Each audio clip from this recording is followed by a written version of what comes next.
இந்த பிரச்சனைக்கு ஒரே ஒரு தீர்வு தான் இருக்கு என்றார் பாலகுரு. எதிரிலிருந்த மகளையும் மருமகனையும் பார்த்தபடி அவர் சொன்னார். சொல்லுங்க மாமா என்றான் ஜெயவேல்.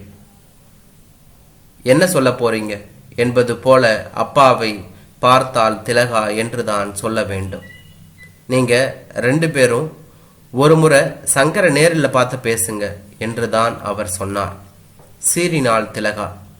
இதை சொல்லதான் இவ்வளவு தூரம் வந்தீங்களா? விட்டா அவங்க காலில் விழுந்து கும்பிட சொல்லுவீங்க போல இருக்கே. மானங்கெட்ட காரியத்தை பண்ணி தான் நாங்க இந்த வீட்டை கட்டணும்னு இல்லை என்று மூஞ்சில் அடித்தாள் போல சொன்னாள். திலகா, கொஞ்சம் பொறுமையாயிரு, அப்பா பேசிக்கிட்டு இருக்காருல்ல என்று மருமகன் சொன்னான். அவர் பேச்சை தான் சொல்லுங்க. தெருவில் போறவன் வேணும்னே அடிச்சாலும் திருப்பி அடிக்க திராணி இல்லாம தெரியாம அடிச்சுட்டான் அப்படின்னு சமாதானம் பண்ணிக்கிறவர். நான் இப்படி சொல்றதுக்காக அப்பா கோவிச்சுக்கிட்டாலும் பரவாயில்லை, எங்களையும் அது போல இருக்க சொல்லாதீங்க என்று மூஞ்சில் அடித்தால் போல மீண்டும் சொன்னார். பாலகுரு அவர்களை பார்த்து நகைத்தார். சின்ன வயசிலிருந்தே நீ இப்படிதாமா, கோபமும் ஒரு குணம்தான், ஆனா எல்லா இடத்துலையும் அது செல்லுபடி ஆகுமா? வீடுங்கிறது வாழ்நாள் கனவு. இது இல்லாவிட்டால் இன்னொன்னு அலட்சியப்படுத்துறதுக்கு நாம ஒன்றும் வசதியானவங்க இல்லை. மன வாங்கவே 5 வருஷம் ஆச்சு, வீட்டை கட்ட துவங்க இன்னொரு 5 வருஷம் என்று அவர் பேச ஆரம்பித்தார். ஆக 10 வருஷ உழைப்பு பாதியில் நின்றுடுச்சு. எப்படியாவது வீட்டை முழுமையாக கட்டி குடியேறினாதான் அடுத்த 20 வருஷத்துல லோன் அடைஞ்சி ரிட்டையர்மெண்ட் காலத்துல சொந்தமா ஒரு வீடுன்னு நிம்மதியா இருக்கலாம். இல்லனா கடைசி காலம் வரைக்கும் என்னை போல வாடகை வீடே கதின்னு ஆயிடும் என்று அவர் மீண்டும் ஒரு முறை எச்சரிக்கை ஒலிக்கும்படி சொன்னார். அப்படியெல்லாம் விட்டுற மாட்டோம், மூட்டை பூச்சிக்கு பயந்து வீட்டை கொளுத்திட மாட்டோம். அப்பாவை கொஞ்சம் பேச விடு திலகா என்று மருமகன் சொன்னான். விவகாரம் கை மீறி போயிடுச்சு. எதிரி கோர்ட்டுக்கு போய் ஸ்டே வாங்க போறார்னு சொல்றீங்க. அப்படி நடந்துட்டா வழக்கு விசாரணையாகி தீர்ப்பு வர்றதுக்கு வருஷ கணக்கில் ஆகும் என்று மீண்டும் அவர் சொன்னார். அப்பவும் நமக்கு சாதகமா வரும்னு சொல்ல முடியாது. ஏன்னா தப்பு நம்ம பக்கம் இருக்கு. அவங்க மனையில அஸ்திபாரம் எழுப்பிட்டோம். கண்ணை மூடிக்கிட்டு இடிக்க சொல்லி தீர்ப்பு எழுதிடுவாங்க என்று மீண்டும் ஒரு முறை சொன்னார். அவங்களுக்கு மட்டும்தான் கோர்ட்டுக்கு போக தெரியுமா? அந்த சங்கரும் அவர் மனைவியும் எங்களை தகாத வார்த்தைகள் எல்லாம் பேசி அவமானப்படுத்தி இருக்காங்க. அவங்க தம்பி எங்களை கொன்னுடுவேன்னு மிரட்டி இருக்கான். இந்த தெருவே வேடிக்கை பார்க்க வீடேறி சண்டை போட்டாங்க. நாங்க போலீஸ் கம்ப்ளைண்ட் பண்ணி உள்ளே வைக்க எவ்வளவு நேரம் ஆகும் என்று இவள் மீண்டும் பொறிந்து தள்ளினாள் என்று தான் சொல்ல வேண்டும்.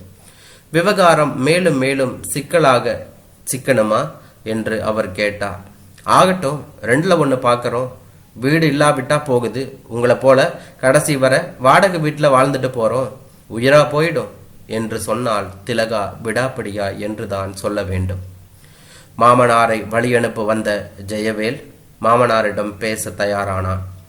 திலகா அப்படி பேசிருக்க கூடாதுதான், ஆனா நடந்த விஷயம் அது போல எனக்கே பொல்லாத கோபம்தான்.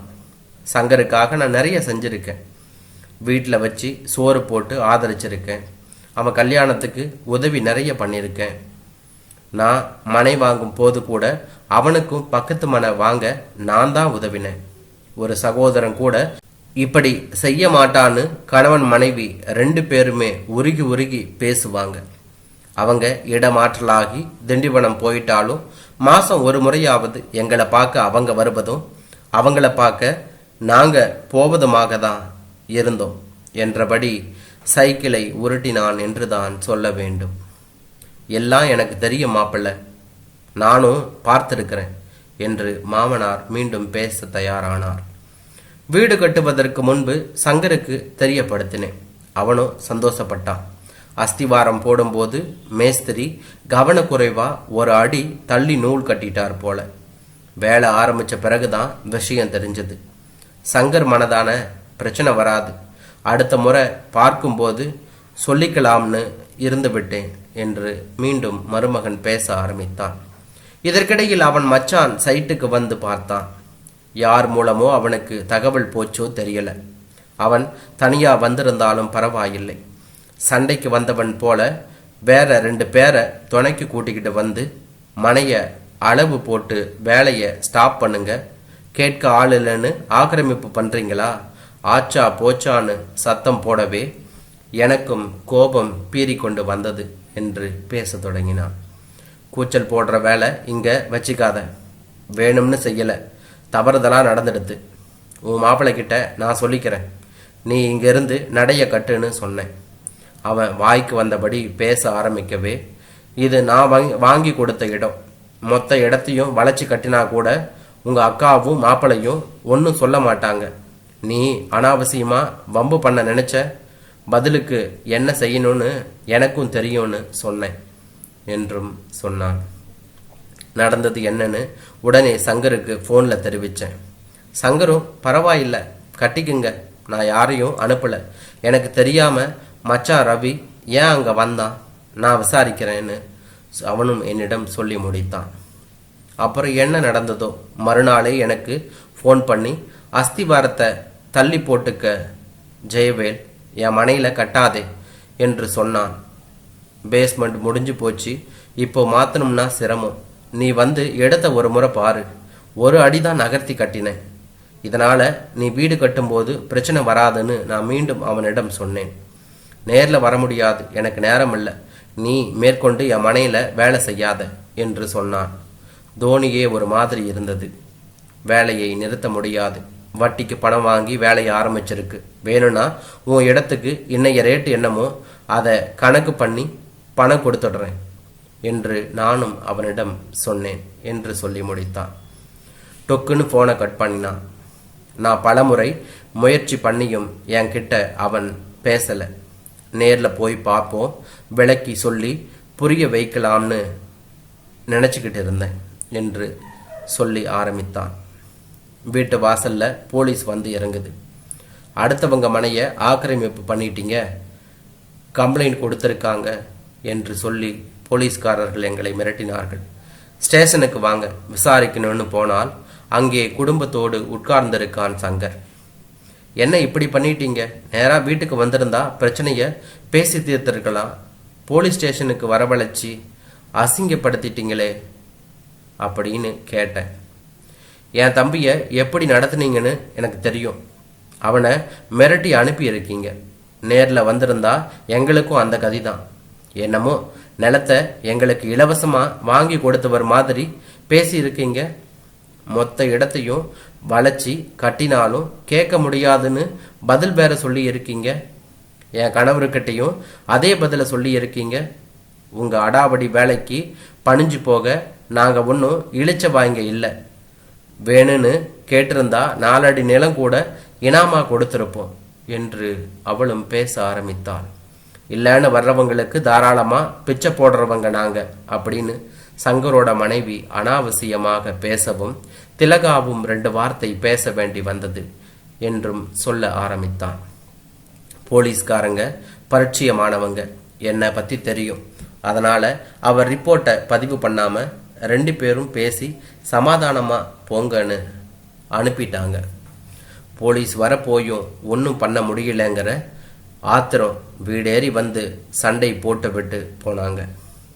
அப்போ நான் நினச்சிருந்தா அதே ஸ்டேஷனில் கம்ப்ளைண்ட் பண்ணி அவங்கள உள்ளே வச்சிருக்க முடியும், போகட்டும் கொஞ்ச நாளில் சரியாகும்னு இருந்தேன். இப்போது கோர்ட்டுக்கு போகிறாங்க. திலகாவுக்கு மட்டுமல்ல மாமா எனக்குமே ரொம்ப ஆத்திரம்தான் என்று வழிநடுக சொல்லிக்கொண்டே வந்தான் ஜெயவேல் என்று தான் சொல்ல வேண்டும். பஸ் நிறுத்தம் நெருங்கி வந்தது. மருமகனை அவர் உற்று பார்த்தார் பாலகுரு. பின்பு பேச தொடங்கினார். நடந்ததெல்லாம் எனக்கும் நல்லாவே தெரியும், பெரிய அளவில் தவறு நடக்கலை, ஆரம்பத்திலேயே முறையாக பேசி சரி பண்ணியிருக்கலாம், பிறகு பார்த்துக்கலாம்னு கொஞ்சம் இடைவெளி விட்டது பிசகு. மச்சான் மூலமாக விஷயம் வேற மாதிரி தெரிஞ்சு போச்சு. 1000 தான் சங்கர் உங்கள் நண்பராக இருந்தாலும் தான் குடும்பம் சொல்கிறது தானே அவர் கேட்பார், அவர்கள் சொல்லுக்கு தானே முக்கியத்துவம் தருவார் என்று மாமனார் பேச ஆரம்பித்தார். இருந்தாலும் அவரும் நிதானமில்லாமல் போலீஸ் வரை போகியிருக்க கூடாது. அவரே போயிருப்பார்னு சொல்ல முடியாது. மனைவி மைத்துனனின் நிர்பந்தமாகவும் இருக்கலாம். நடந்தது நடந்து போச்சு. பாதிக்கப்பட்டிருக்கிறது நாம, நஷ்டப்பட்டு கிடக்கிறது நாம தான் என்றும் பேச ஆரம்பித்தார். மேலும் நஷ்டப்படாம பார்க்கணும்னா இறங்கி போறதுல தப்பே இல்லை. அதுக்காக மன்றாடணும் அடிப்படையணும்னு இல்லை. 2 பேரும் புதுசு இல்லை, வருஷ கணக்காக பழகி இருக்கீங்க. உங்கள் மனசில் சங்கரை பற்றி ஒரு நல்ல அபிப்பிராயம் இருக்கும். சங்கர் மனசுலையும் ஒரு ஓரம் இப்படி ஆயிடுச்சே அப்படின்னு சங்கடமும் இருக்கும். நேருக்கு நேராக சந்திச்சுக்கிட்டா நிதானமாக பேசினா சிக்கல் தீர வாய்ப்பு இருக்கும். நாம் ஒரு படி இறங்கி வந்தால் எதிரியும் ஒரு படி இறங்கி வராமலா போயிடுவான் என்று அவர் பேச தொடங்கினார். எனக்கும் அப்படி ஒரு எண்ணம் தான் மாமா. என்ன பேசினாலும் சங்கர் அப்படியெல்லாம் முரடன் இல்லை, ஒரு ஒப்புக்குவான்னு தோணுது. ஒருவேளை அவன் இறங்கி வரலன்னா திலகா சொன்னது போல 2ல் 1 பார்க்கலாம். அதற்கு முன்பு நான் சொன்னது போல நீங்கள் மட்டுமாவது அந்த சங்கரிடம் பேசி பாருங்க என்று பஸ் ஏறினார் மாமனார் என்று தான் சொல்ல வேண்டும். வீடு திரும்பும் முன்பு வீடு கட்டும் இடத்துக்கு ஒரு நடை சென்று பார்த்தான் ஜெயவேல் என்று தான் சொல்ல வேண்டும். கட்டடம் பாதியில் நின்றது. பார்க்கவே பரிதாபமாக இருந்தது என்று தான் சொல்ல வேண்டும். வாங்கி போட்ட கல், மணல் உள்ளிட்ட கட்டட சாமான்கள் பாழாகி கொண்டிருந்தது. வெறும் மனையா இருந்தாலாவது நல்ல விலை போகும். இப்படி அரைகுறை கட்டடமாக நின்றால் விற்க முடியாது. வாங்கினவன் யோசிக்க ஆரம்பித்து விடுமா. வழியாய் போன ஆள் கவலையை தூவி விட்டு போக ஜெயவேலு ஒரு தீர்மானத்திற்கு வந்தான். மனைவியிடம் ஆபீஸுக்கு போவதாக சொல்லிவிட்டு திண்டிவனத்துக்கு பஸ் பிடித்து சென்றான். சங்கர் வேலை பார்க்கும் ஆபீஸுக்கு போனான் ஜெயவேல். சங்கர் இவனை எதிர்பார்க்கவே இல்லை. முகத்தை திருப்பிக் கொண்டான். ஜெயவேல் தன்னை நிதானப்படுத்தி கொண்டான் என்று தான் சொல்ல வேண்டும். சாரி சங்கர், எல்லாம் ஏன் தவறு தான். நான் ஆரம்பத்தில் கவனமாக இருந்திருக்கணும். எப்படியோ தவறு நேர்ந்துடுச்சு. அதையாவது உடனே தெரியப்படுத்தி இருக்கணும். பல நாள் பழகிய உரிமையிலும் நீ மறுக்கவா போறங்கிற அசட் நம்பிக்கையிலும் சும்மா இருக்க போய் நிறைய சிக்கல். நடக்கக்கூடாதது நடந்து போச்சு. இனியும் நடக்கும் போல இருக்கு. கோர்ட்டு கேஸுன்னு பிரச்சனை வளர்ந்துக்கிட்டு போகிறத நான் விரும்பலை. 2 பேருக்குமே அது பிரச்சனைனாலும் எனக்கு ரொம்ப நஷ்டமும் கஷ்டமும் உண்டாகும். அதான் நேரில் பார்த்து கடைசியாக ஒன்று கேட்கலான்னு வந்தேன். சங்கர் திரும்பினான். என்ன கேட்கணும் என்று அவனிடம் பார்த்து கேட்டான்.